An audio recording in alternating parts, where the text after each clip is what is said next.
इसका मतलब ये हुआ कि अगर आप दिन भर मोबाइल पे रील्स देखते हो तो मेरे कहने पे घंटा भर ढंग से बैठ जाना और चॉइस डाल देना। आई बात समझ में? तो घर वालों का भी भला हो जाएगा और आपका भी भला हो जाएगा। अदरवाइज घूमते रहोगे इधर उधर उस कागज को लेके। विशेष रॉयल संस्थान उदयपुर में एक बार पुनः आपका हार्दिक स्वागत है। जैसा कि आपको पता है ICAR की काउंसलिंग शुरू हो चुकी है। तो आज के इस वीडियो में अपन चर्चा करेंगे कि आप ऑप्शन फॉर्म कैसे भरें, किस तरीके से आपका फॉर्म भरा जाएगा, पूरी डिटेल में आपको जानकारी दूंगा। लेकिन जब आप ऑप्शन फॉर्म भरोगे, कॉलेज की चॉइस लिस्ट होगी आपके पास, तो इसको भर पाओगे। लगभग एक एग्रीकल्चर का यदि कोई बच्चा है तो उसके पास लगभग 90 अबव जो है चॉइस है। अब सबसे पहले कौन सी कॉलेज ले, कौन सा डिपार्टमेंट ले, इसके लिए हमने हमारे रॉयल इंस्टीट्यूट की तरफ से एक लिस्ट जारी की है जिसकी आपको विस्तृत जानकारी और उसकी आप PDF निकाल सकते हो। PDF है, उसका प्रिंट आउट आप निकाल सकते हो। उसके लिए आपको इसी वीडियो के डिस्क्रिप्शन में हमारे रॉयल का ऐप का लिंक दिया हुआ है। आप वहाँ जाके सबसे पहले ऐप डाउनलोड करें और फिर फ्री स्टडी मटेरियल में जाओगे तो वहाँ फोल्डर मिलेगा ICAR काउंसलिंग 2022। उसके अंदर आपको लिस्ट मिल जाएगी, उसको आप डाउनलोड करें, उसके अकॉर्डिंग आप अपनी चॉइस भरें। इसका मतलब ये हुआ कि जब आप चॉइस भरने जाएंगे, ऑप्शन फॉर्म भरने जाएंगे, उससे पहले आपके हाथ में लिस्ट होनी चाहिए। ठीक है, अब मैं मान लेता हूँ मेरे हाथ में लिस्ट है और अब मुझे ऑप्शन फॉर्म भरना है, तो अब क्या करना है वो अपन डिस्कस करते हैं। तो सबसे पहले अपन इसकी वेबसाइट डालेंगे ICARexam.net, ICARexam.net। देखो यहाँ पे कुछ आ रहा है, मैं इसको क्लिक कर रहा हूँ। ऐसे क्लिक करते ही आपके यहाँ लिखा हुआ जाएगा गूगल पे ICAR काउंसलिंग, तो इसके ऊपर आपको क्लिक कर देना है। इस पर क्लिक करोगे तो आपको ऐसा इंटरफेस मिलेगा। इसके ऊपर आप देखोगे यहाँ होम दिया हुआ है, ऑनलाइन काउंसलिंग ब्राउचर। इस पर आप क्लिक करोगे तो एक PDF निकलेगी, इस पर पूरी डिटेल काउंसलिंग के बारे में दी हुई है। और ये सीट मैट्रिक्स है, इस पर क्लिक करोगे तो आपको कौन सी डिपार्टमेंट में कितनी सीट और उनकी उस पर्टिकुलर यूनिवर्सिटी की फ़ीस कितनी है उसकी जानकारी आपको यहाँ से मिल जाएगी। ठीक है, अब डायरेक्ट अपन चलते हैं कि मान लो मुझे काउंसलिंग फॉर्म भरना है तो मैं एप्लीकेंट लॉगिन करूंगा। अब मुझे यहाँ एप्लीकेशन नंबर, पासवर्ड और एक कैप्चा डालना है और फिर लॉगिन करना है। मैं एक बच्चे के डाल के फिर आपको बता रहा हूँ, आगे का प्रोसेस भी आपको कंटिन्यू बताऊंगा। जैसे आप ID पासवर्ड डालोगे तो आपके पास ये ऐसा ऑप्शन आएगा। एक जगह है प्रिंट रैंक कार्ड, यहाँ से आपको रैंक कार्ड प्रिंट करके अपने पास में रखना है। और दूसरा है फिलअप मॉडिफाई चॉइस। यदि आपने पेमेंट नहीं कर रखा तो सबसे पहले यहाँ पेमेंट का ऑप्शन आएगा जहाँ से आपको 500 रुपये पे करने। अब इसका पेमेंट किया हुआ है इसलिए जो है आप अपन फिलअप करेंगे। मॉडिफाई चॉइस का भी ऑप्शन आ रहा है, मतलब आपने ऑलरेडी भर रखा है तो आप चेंज भी कर सकते हो। अब देखो ये इंस्ट्रक्शन है, क्या कुछ करना है मैं प्रैक्टिकल करके आपको दिखा देता हूँ। जैसा कि आपको पता है ICAR का एग्ज़ाम इस बार हुआ है वो 11 ब्रांच के लिए हुआ। 11 ब्रांच के अंदर आप एडमिशन ले सकते हो। जैसे BSc एग्रीकल्चर है, फॉरेस्ट्री है, हॉर्टिकल्चर है, फिशरीज है, सेरीकल्चर है, इसके अलावा आपका कम्युनिटी साइंस है, agriculture engineering, dairy technology, food technology, इसके अलावा बायोटेक्नोलॉजी, ये सभी ब्रांचेज हैं जिनमें आप एडमिशन ले सकते हो। अब आपको क्या करना है, यहाँ पे ये ऑप्शन दिया हुआ है कि कैसे आप अपनी चॉइस लोगे। तो देखना, सबसे पहले आप मुझे यहाँ कोर्स पे सिलेक्ट करना है। अब देखो ये पर्टिकुलर स्टूडेंट जो है इन्होंने ABC से पेपर दिया, एग्रीकल्चर, बायोलॉजी और केमिस्ट्री से। तो 11 ब्रांच में से ये केवल 4 ही ब्रांच के लिए एलिजिबल है। अगर मान लो यहाँ कोई मैथ्स से बच्चा होता तो यहाँ पे और ज़्यादा चॉइस आपको मिल जाती। समझ गए? इसका मतलब जिन जिन के लिए एलिजिबल है वही आपके पास यहाँ कोर्स आ रहे हैं। तो ये बच्चा पर्टिकुलर स्टूडेंट जो है वो एग्रीकल्चर, हॉर्टिकल्चर, फॉरेस्ट्री और फिशरीज इसी के लिए एलिजिबल है। अब मैं चाहता हूँ कि सबसे पहले मेरी फर्स्ट चॉइस में एग्रीकल्चर की कुछ कॉलेज है, एग्रीकल्चर BSc, उसको दूंगा। तो मैं यहाँ पे करूँगा एग्रीकल्चर BSc। अब मेरे पास यूनिवर्सिटीज़, जिन जिन यूनिवर्सिटीज़ के लिए काउंसलिंग हो रही है वो यहाँ मेरे पास टोटल ओपन हो जाएगी। आई बात समझ में? ये टोटल यूनिवर्सिटीज़ मेरे पास आ रही है जिसको मैं किसको पहले किसको लास्ट में लेना चाहता हूँ। जैसे IRI को मैं फर्स्ट लेना चाह रहा हूँ तो मेरे ये फर्स्ट चॉइस आ गई। ठीक है, अब मैं इसको अपडेट कर दूंगा कि हाँ डन है, मैं एक चॉइस तो मेरे लिए ठीक है। अब मुझे दूसरी चॉइस और चाहिए तो मैं ऐड कर दूंगा, ऐड के ऑप्शन पे जाऊँगा और न्यू चॉइस के लिए मेरे पास वापस ऑप्शन आ गया और वापस सेलेक्ट करूँगा। अब देखो सेकंड चॉइस के लिए वापस मेरे पास 4 ऑप्शन है।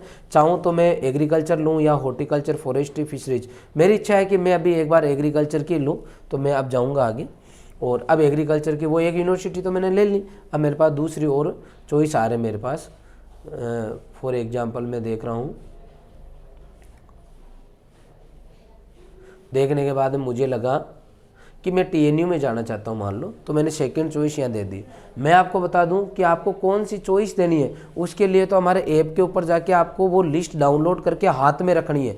अगर आपके पास प्रिंट आउट होगा तो ही आप इस काउंसलिंग को अच्छे से करा सकते हो। कई बच्चे क्या करेंगे, फ़ोन खोल के बैठ जाएंगे। मैं वापस रिपीट कर रहा हूँ, आपने कितनी मेहनत की, कौन सी रैंक आई, डजेंट मैटर। जब तक आपने काउंसलिंग ढंग से नहीं कराई तब तक आप यूनिवर्सिटी में नहीं जाओगे, इसलिए इसका विशेष ध्यान रखना। मान लो मैंने ये सेकेंड चॉइस ली, मैंने अपडेट कर दी।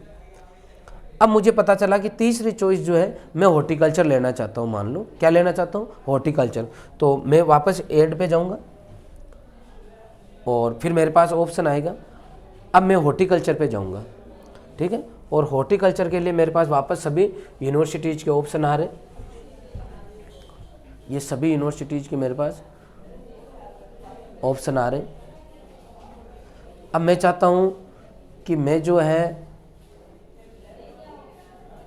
आरएलबी के अंदर हॉर्टिकल्चर में जाऊँ। मान लो ये मैं मेरी चॉइस से भर रहा हूँ, आप कुछ भी भर सकते हो, लेकिन आपको नॉलेज होना चाहिए। ये देखो मेरी फर्स्ट सेकंड थर्ड चॉइस आ गई, और देखो 2 एग्रीकल्चर की, फिर हॉर्टिकल्चर की। अब मेरी इच्छा है कि मैं तो अगली चॉइस वापस एग्रीकल्चर दूंगा, तो भी मुझसे वापस मांगेगा। और वापस मैंने ये एग्रीकल्चर पे क्लिक कर दिया, और अब मैं यूनिवर्सिटीज़ पे जाऊंगा। एग्रीकल्चर, मान लो आनंद एग्रीकल्चर यूनिवर्सिटी, वहाँ मैं चला गया, वापस मैंने अपडेट कर दिया। फिर मुझे ये पता चला कि नहीं यार, मुझे तो हॉर्टिकल्चर तो मैं लास्ट में लूँगा, अभी हॉर्टिकल्चर नहीं लूँगा। तो मेरे पास यहाँ ऑप्शन है अप डाउन का। किसका ऑप्शन है? अप डाउन का। देखो ये हॉर्टिकल्चर 3 नंबर पे, मैं चाहता हूँ ये इसकी जगह जो है एग्रीकल्चर आ जाए 3 नंबर पे। तो मैं क्या करूँगा, इसको डाउन कर दूँगा। ये देखो चेंज हो गई वापस में इंटरचेंज। तो आपके यहाँ इंटरचेंज का भी ऑप्शन है। मैं चाहूँ यार नहीं, मुझे तो हॉर्टिकल्चर चाहिए ही नहीं, तो मैं यहाँ क्या कर दूँगा, डिलीट कर दूँगा। तो ये मेरे 3 ही चॉइस बच गई, वो चौथी चॉइस ही डिलीट हो गई। समझ गए? ये आप ओवरऑल कर सकते हो। आपने पूरी चॉइस भरी और फिर आपको लगता है कि मैं रिमूव करना चाहता हूँ, आप रिमूव कर सकते हो। मतलब हर तरीके की चॉइस आपके पास अवेलेबल है। अंत में आपको क्या करना है, इसको सेव करना है, सेव 100% करना है। सेव करने के बाद में आप इनका जो है प्रिंट आउट ले सकते हो, तो आपको पता रहे कि आपने ऑप्शन 4 में कितनी चॉइस भरी। उसके बाद में आपको इसको डिटेल में देखना है, फिर कोई समस्या हो तो आपको वापस इस पर डिस्कस करना है। कुल मिला के आपको पूरी चॉइस भरना है। अब कई ऐसे बच्चे, जैसे मान लो किसी के 99 पॉइंट समथिंग परसेंटाइल है, या किसी के 95 पॉइंट समथिंग परसेंटाइल है, और उनकी रैंक मान लो किसी की 4000 है, किसी की 3000 है, किसी की 3500 रैंक है। उसने किसी से पूछा कि सर मेरे को कौन सी मिल जाएगी, कितनी यूनिवर्सिटी मिल जाएगी, ये चॉइस है मेरी 8। हाँ बेटा तेरे को 8 चॉइस मिल जाएगी, ठीक है। अब पता चला कि उसने 8 चॉइस ही भरी, बाकी भरी नहीं। तो मैं क्लियर कर देता हूँ, आपको पूरी चॉइस भरनी है। एक एग्रीकल्चर का बच्चा, अगर मैं नॉर्मल स्टूडेंट हूँ तो भी चॉइस भरने से अपने पैसे नहीं लग रहे, आपको पूरी भरनी चाहिए। हमने जो लिस्ट बनाई है उसके अंदर 95 चॉइस है, आप पूरी भरो। अगर आप केवल एग्रीकल्चर में जाना चाहते हो तो एग्रीकल्चर की पूरी भर दो। आई बात समझ में? और अगर आपकी बहुत अच्छी रैंक है तो भी आप 8-10 चॉइस तो ज़रूर डालना। जैसे हमारे इंस्टीट्यूट में सोनिका की फर्स्ट रैंक है, तो भी मैं कहूँगा 4-5 चॉइस तो उसको डालनी ही चाहिए। आई बात समझ में? इसके अलावा जितने भी बच्चे हैं जिनके 99 परसेंटाइल से ऊपर, उनको अच्छी खासी चॉइस डालनी चाहिए। कई लोग ऐसे बोलते हैं कि यदि अपन चॉइस डाल देंगे मान लो, और जो अपने को लेनी नहीं है, या फिर अपन डाल देंगे तो क्या पता वो मिल जाए, तो वो नहीं मिलती है। यहाँ आपसे चॉइस लेने का मतलब ही यही है कि सबसे पहले आपकी रैंकिंग को चेक किया जाएगा, कि अगर आपने फर्स्ट डाली है तो आपको चेक किया जाएगा कि फर्स्ट जितने आपके नंबर है कि नहीं है, तो अपने आप ही सेकंड पे जाओगे, फिर थर्ड पे जाओगे। अब कई लोगों के जैसे 5000 रैंक है, और उसको मैं ये बोलूँ कि नहीं तुझे फर्स्ट सेकंड चॉइस ये नहीं डालनी है, तुझे तो चॉइस डायरेक्ट शेर कश्मीर डालनी है, नहीं। आप अच्छी जो है यूनिवर्सिटीज़ उनको डालो, ताकि आपके पास अपवर्ड का भी ऑप्शन रहे। इस आईसीआर के अंदर बहुत बड़ा सिस्टम चलता रहता है। मतलब कई बच्चे इसमें नीट के शामिल होते हैं, जेई की बच्चे शामिल होते हैं, एग्रीकल्चर वालों के स्टेट लेवल के एग्जाम हो चुके होते हैं। तो बहुत सारा सिस्टम इंटरनल इस तरीके से काम करता है कि कई बार आपको जो है अच्छी यूनिवर्सिटी मिलने के चांसेस रहते हैं, अच्छी रैंक नहीं होने पर भी। लेकिन उसके लिए आप ऑप्शन तो छोड़ो, आपने तो किसी के कहने पे डायरेक्ट ही डाल दी। अब आपको पता चला कि बाद में कि इस रैंक पे तो अच्छी यूनिवर्सिटी मिल रही है, मेरे साथ वाले को मिल गई, मुझे नहीं मिली। अरे सर मेरे लिए कुछ ना कुछ आप करो कि मेरा उसमें हो ही जाए। कुछ नहीं कर सकते। अगर आपने चॉइस ही नहीं डाली है तो बताओ हम आपके लिए क्या करेंगे?